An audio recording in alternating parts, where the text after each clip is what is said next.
Men Tursunova Surayyo, Namangan viloyati Norin tumanida Marg'izor qishlog'ida yashayman. Biz oilaviy shu tadbirkorlikni yo'lga qo'yish maqsadida gulchilik korxonasini yo'lga qo'ydik. Do'konimizni kengaytirish maqsadida bankdan 40 million so'm kredit oldik. Shu gullarni yanada sonini ko'paytirish, odamlarga yaxshilik ulashish maqsadida shu do'konni ochdik.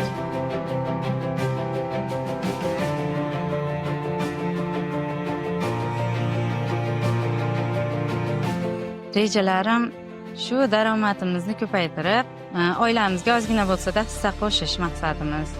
Shunday imkoniyatlarni yaratgan prezidentimizga ham kattakon rahmat aytamiz.